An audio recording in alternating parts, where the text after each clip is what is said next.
mélange pas le blanc avec les couleurs.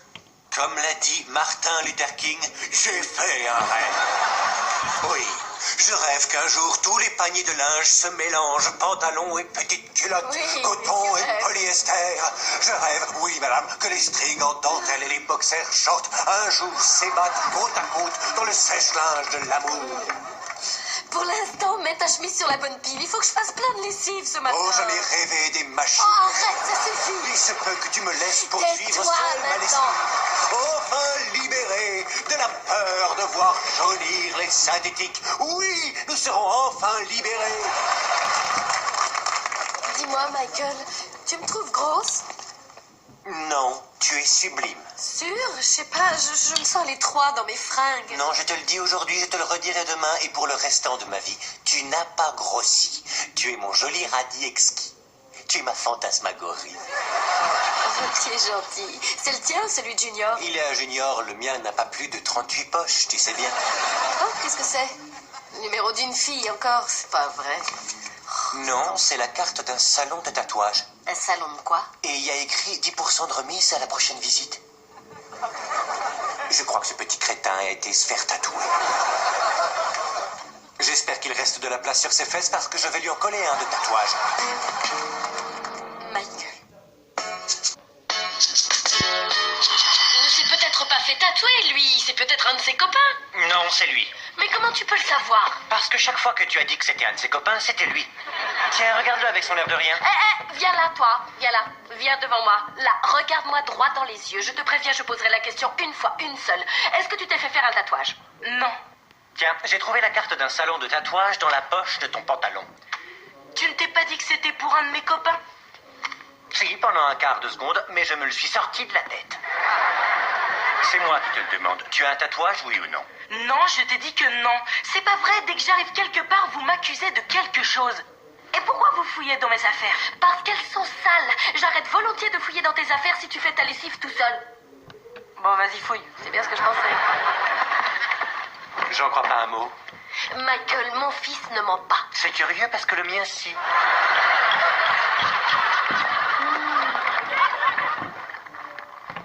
Bonjour, mademoiselle. Bonjour, monsieur Kyle. Je suis contente de vous voir, monsieur Kyle. Moi aussi, je suis content de vous voir, Nicole et Mélanie. Et j'ai la curieuse impression que vous avez un truc à me demander. Cathy, elle peut venir passer la nuit chez nous jeudi soir? Ah non, Caddy dort ici. Pourquoi non? D'abord parce que Caddy a chargé son ami de le demander à sa place. Et ensuite parce que je crois que Caddy n'est pas encore prête pour dormir ailleurs. Pourquoi pas, papa? Parce que la dernière fois, je te rappelle, Caddy a eu les chocottes en pleine nuit. Il a fallu que son papounet vienne la chercher à 1h du matin. Et du coup, il n'a pas fini le jeu rigolo qu'il avait commencé à jouer avec sa maman.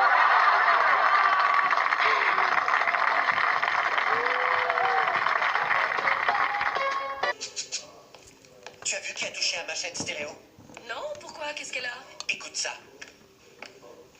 J'entends rien. Justement. Tu sais pourquoi? Parce que quelqu'un a renversé du soda sur l'arrière de l'amplificateur. Je leur ai dit des millions de fois à ces enfants de ne pas toucher à mes affaires. C'était lequel de ces petits crétins? Je n'ai vu aucun des enfants y toucher. Coucou, papa. Fais pas ton innocente. Viens par là. Tu as renversé du soda sur ma chaîne? Sûrement pas. J'en bois pas de ces saletés-là. Tu sais bien que je ne bois que de l'eau. Mon corps est un sanctuaire. Et puis, on sait tous que c'est super dangereux de toucher à tes petites affaires. Emmène donc ton sanctuaire ailleurs. Caddy? Moi, je te parle pas. Ah ouais? Eh ben moi je te parle. Viens là. Tu as renversé du soda sur ma chaîne stéréo? Elle est trop haute pour moi, ta chaîne. Mais si j'étais plus grande, je l'abîmerais parce que tu es méchant. Je vais t'aider à aller monter en 4e vitesse ces escaliers. Oh, Junior! Descends une seconde. Ouais, qu'est-ce qu'il y a? Fais pas ton rappeur innocent. Combien de fois je t'ai dit de ne pas toucher à ma chaîne? Environ 652 fois. Alors pourquoi tu l'as touché? J'ai rien fait, je ne touche qu'à la mienne de chaîne. Bon, alors quelqu'un a abîmé ma chaîne stéréo et je vais trouver le coupable. Écoute, si tu veux de l'aide pour un truc, tu peux compter sur moi. Ce gamin-là est tatoué. Je le sens jusque là-dedans, je le sens. Il la ramène trop. Non, il m'a regardé droit dans les yeux. Si tu n'as pas confiance en tes enfants, en qui as-tu confiance? J'ai des confiances comme Michael Jordan dans les derniers cartons. À propos, viens là, grand, si on allait faire une partie de basket, tu vas tomber la chemise et je vais te faire courir. Arrête, la dernière fois qu'on a joué, je ne sais pas lequel des deux a le plus couru. Oui, ça va, t'as raison. Tiens, fais comme ça pour voir. Pourquoi? Je veux voir ton nombril. Allez, vas-y, fais ouh. Vas-y, on fait plus les trucs d'hommes idiots qu'on faisait avant. Allez, et si on prenait une douche tous les deux? Là, tu me flanques la pétoche, tu sais. Moi aussi, tu commences à m'inquiéter un peu, Michael. Quoi? Je veux juste m'amuser avec mon fils, tailler le bout de gras, savoir où il en est. Ah, allez, allez. C'est pas drôle. Tu vois, aucun tatouage. Il a peut-être pas de tatouage, mais il est numéro 1 sur la liste des suspects stéréo. Je convoque le conseil de famille. Oh non, Michael, faut arrêter maintenant. Tu crois que ça vaut le coup? Cette chaîne, on va la faire réparer, Non, c'est je tout. ne ferai réparer que quand je saurai qu'il a cassé. Avant, je veux regarder ce délinquant sournois dans les yeux. Le regard comme ça et... Michael, tu te souviens que selon les règles du conseil de famille, le coupable sera amnistié. Ça fait rien, je me satisferai d'un petit...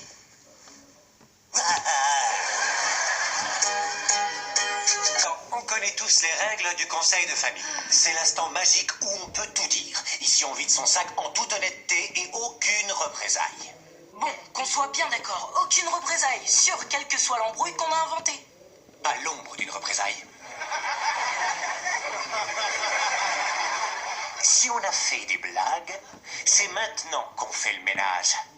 Si on a bousillé un truc super cher auquel une personne tient énormément, c'est le moment idéal pour vous purger la conscience, pour vous libérer l'esprit du poids écrasant de la honte et de la culpabilité qui pollue sans doute vos cœurs sournois. C'est ici qu'on évacue tout ça. Alors on dit tout. Tout ce que tu veux.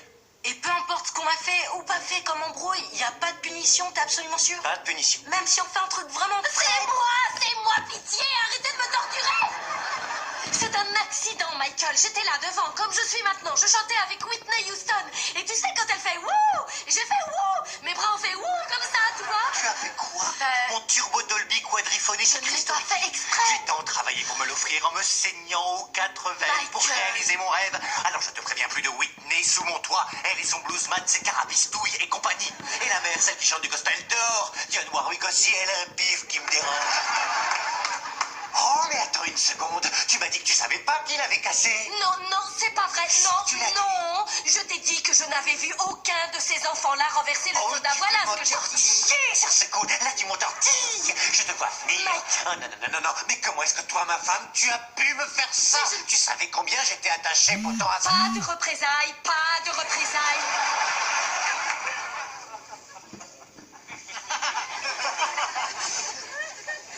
Tu as raison. Tu as absolument raison, ce ne sont que des choses matérielles. Des choses matérielles très très chères, très belles, et qui ne marchent plus. Ce qui compte, c'est que tu as eu suffisamment de courage et de franchise pour avouer ta faute. Oui. Voilà un exemple du bon fonctionnement du conseil de famille. Elle est délivrée. Et super contente de moi. Ni bleu ni bosse. Et elle est presque pardonnée.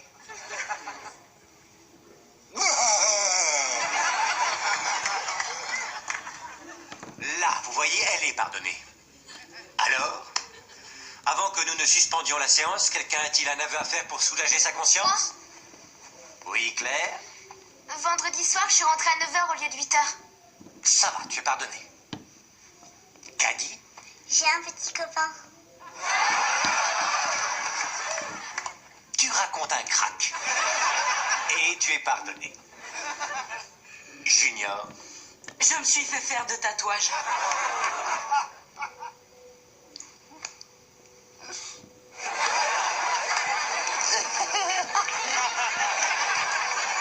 Je vais t'écraser la tête. Non, Michael, arrête. Pas de représailles. Non, Michael, arrête.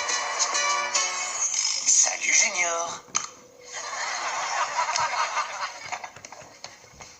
Je peux dormir chez Mélanie? Je t'ai déjà dit que tu n'avais pas le droit. Bon, je te parle pas alors. Tu es invisible. Ça roule, tu veux jouer à être invisible? Tu es invisible aussi. J'entends quelqu'un et je vois personne. Et moi, je sens fort quelqu'un, mais je ne vois personne. Et je suis drôlement content qu'il n'y ait personne parce que j'ai cette excellente tablette de chocolat que je vais manger tout seul, avec plein de noisettes et de caramel dedans. Oh, c'est délicieux. Et c'est encore meilleur quand on n'a pas besoin de partager.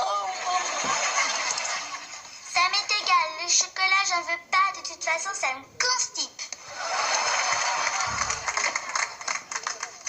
Salut mon fils. T'as pas encore d'anneau dans le nez? Ah, papa, on a réglé ça au conseil de famille. C'est pas une représaille, je dis bonjour à un jeune grumeau qui vient de se faire tatouer. Tu me le montres, ce chef-d'œuvre que tu t'es fait tartiner sur le corps? Eh ben... Ça déchire grave, hein? C'est carrément hideux. Tu sais, il faut toujours penser à l'avenir. Dans 20 ans, ce charmant petit cœur va ressembler à un vieux pruneau sec. Et le reste des gribouillis, c'est quoi? C'est la connaissance en japonais. Parce que tu parles japonais. Non. Tu sais lire le japonais? Non. Si ça voulait dire tempura ton concombre. T'es en train de devenir négatif, là. Ça n'a rien de négatif, je me contente de signaler que je trouve tes tatouages hideux. J'ai le droit après tout. Absolument, ils sont hideux. Très très très hideux. Tu sais ce qui m'a mis en colère? C'est que tu nous as regardé droit dans les yeux et tu nous as dit « j'ai pas de tatouage ». Non, j'ai regardé maman dans les yeux et je lui ai dit non. Comme tu l'as vu d'ailleurs, je n'ai pas un tatouage. Parce que j'en ai 2 de tatouages. Merci, monsieur Bill Clinton.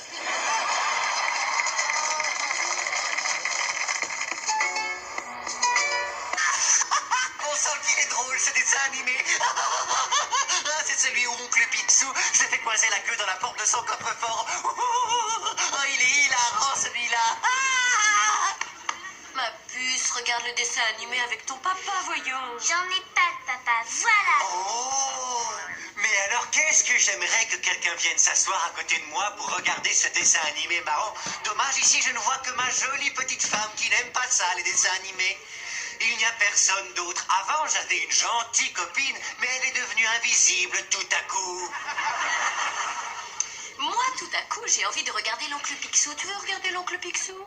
Oui. Allez, viens. Un petit cœur.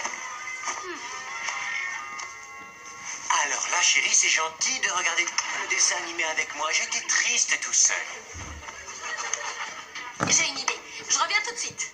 Je vais faire du popcorn pour les 2 personnes que je préfère au monde. 2.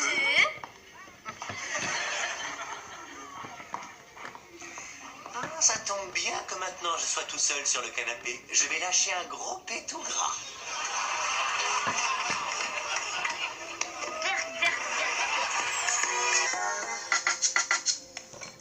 Eh, papa, t'as vu la classe? Je fais de la remise en forme. Qu'est-ce que t'en penses? Que si tu me cherches, tu vas me trouver. Ben enfin, pourquoi? T'es encore énervé pour les tatouages? Non, mais la prochaine fois que tu te fais coller des marques, demande-moi, je te le ferai. Non, ce serait des représailles. Junior, allez, montre-les-moi. T'es sûr? Je suis sûre que je vais pas trouver ça beau, mais autant que je m'y fasse. Tu sais ce qui me met vraiment en colère avec toutes tes bêtises? C'est moi qui t'ai fabriqué. C'est comme si tu remodelais mon boulot. Je suis absolument certaine. Il y a écrit maman. Ouais. Et là, il y a écrit quoi? Oh, là, c'est maman en japonais. Oh, mon tout petit. Oh, mon petit garçon. Halte là. Non, mais regarde ça. Regarde, c'est fou, il reste un 40e de millimètre cube de lait et tu remets la bouteille au frigo. Tu t'en bats l'œil de ta famille. J'ai jamais vu faire un truc aussi égoïste. Et ta petite sœur, elle va boire quoi? On va la remplir de cognac? Oh, et puis tu n'as plus le droit de sortir. Quoi? Tu ne sors plus, tu es un égoïste. Tu vas aller dans ta chambre prendre tout ce qu'il y a pour t'amuser d'une façon ou d'une autre. Et tu vas mettre ça dans le garage, qu'il ne reste rien dans ta chambre sauf des bouquins. Et puis peut-être un lit. Attends une seconde. Je ne suis même pas sûr que tu puisses garder le lit. Allez, roule. Les tatouages passent encore, mais ça... Ça, c'est insupportable. Ça, c'est de la bassesse ou je m'y connais pas. Au niveau de ce lait et d'une bassesse. Mais dis donc, et si Cathy s'étranglait avec sa boule de gomme? Elle veut boire, elle s'étrangle toujours. Pas le lait, je parle de toi, là. Ben quoi, comment ça, moi? Oui, toi, tu étais d'accord de ne pas le punir pour ses tatouages. Eh bien, regarde-toi, tu es en train de Je le ne le faire. punis pas pour les tatouages, je le punis pour le lait. Son égoïsme laiteux, cette maison privée de lactose. C'est de la pure hypocrisie, Michael. Je suis pas hypocrite. Non, c'est pas vrai, je suis pas du... Bah, tu sais quoi, oui, d'accord, je suis hypocrite. Mais quand tu es un père, tu es obligé d'être hypocrite. Ça fait partie de notre boulot. Chez nous, ça ne se passe pas comme ça. On respecte les principes de la démocratie. Ouais, et ben la démocratie, elle n'a pas résisté au tatouage. Ça, c'était le premier fait de guerre de la révolution ado. À partir de maintenant, c'est la dictature. Et c'est moi, Bokassa.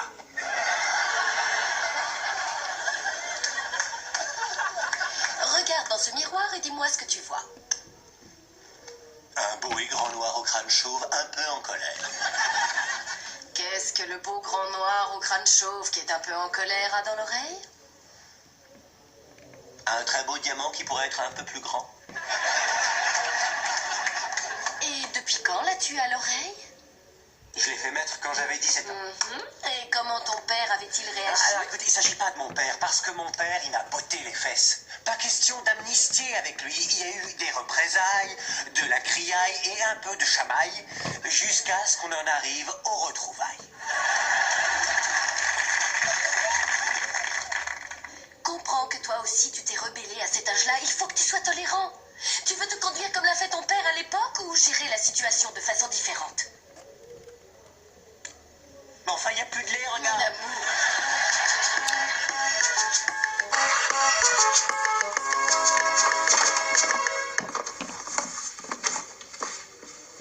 Rebranche-moi ça. Quoi? Tu peux garder tes affaires. C'est un geste de bonne volonté. L'histoire du lait, c'était bidon complet. Il n'était ni complet ni entier, ce bidon. C'était du lait écrémé. Ah, et puis t'as raison, c'était bidon. Et je te présente mes excuses. Bon, Tu acceptes mes excuses? ouais. Bon, parce que je me désexcuse. Qu'est-ce que tu veux dire? Assieds-toi, je retire ce que j'ai dit. Tu as trahi ma confiance, Junior. Alors, on va oublier les tatouages, on va oublier l'amnistie ou le conseil de famille. Ce que je retiens, moi, c'est que tu m'as menti. Et ça me reste en travers du gosier. Tu crois que je vous ai fait une sale blague, mais c'est mon truc à moi, ces tatouages. Je les trouve cool. Et si je réfléchis, c'est mon bras. J'en fais ce que je veux après tout. Non, tant que ton bras habite avec ton corps chez moi, l'ensemble doit obéir à mes règles. Je n'ai enfreint aucune règle. Les tatouages, jamais tu les as interdits. Non, comme je ne t'ai pas défendu d'avoir un fusil, ou d'avaler de l'essence, ou de pisser dans le grille-pain. Je te parle d'un principe, là. Si t'avais été sûr que j'étais d'accord, tu n'aurais pas jugé utile de me mentir. Je comprends. J'aurais pas dû te mentir, c'est toi qui as raison. Mais ça ne change rien au fait que moi je grandisse, tu comprends? Il va falloir que tu lâches du lest. Je te signale que ce n'est pas parce que tu es grand que tu es déjà adulte. Tu es juste un grand gamin. La confiance, ça se gagne tous les jours. C'est comme ça qu'on devient libre. On va pas arriver à s'entendre sur les tatouages. Alors on s'en sort comment? On fait chacun un bout de chemin l'un vers l'autre. On s'arrange pour que ça marche. Comment?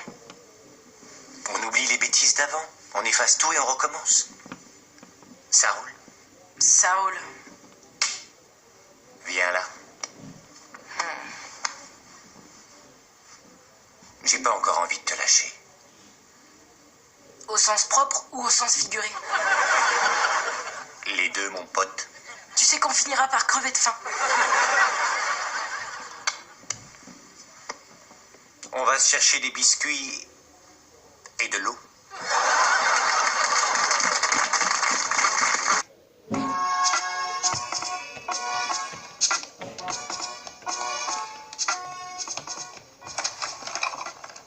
Daddy, ton papa, il est trop méchant. Pourquoi est-ce qu'il te laisse pas venir chez moi? Parce que c'est un Grinch pourri, et puis il est chauve en plus. Et puis il est invisible. Et toi, il n'y a pas de lait dans ce frigidaire. Qu'est-ce que t'as dit? J'ai dit que ton grand frère a bu tout le lait. Mon papa, tu l'as vu? Est-ce qu'il est grand et très beau? Il est grand. Oh, je l'ai vu, oui, je viens de le voir. Il est chouette en plus. Tu pourrais me rendre un service? Demande-lui si Mélanie peut venir coucher chez moi ce soir. Excusez C'est moi, grand et beau monsieur Chauve. Et j'ai le droit d'aller chez Caddy pour dormir ce soir? Peut-être, mais il y a un péage. Je veux un très gros baiser de Caddy. Tu veux que je te dise? Avant de dire oui, il veut que tu lui fasses des papouilles, ton papa. J'ai entendu, idiote.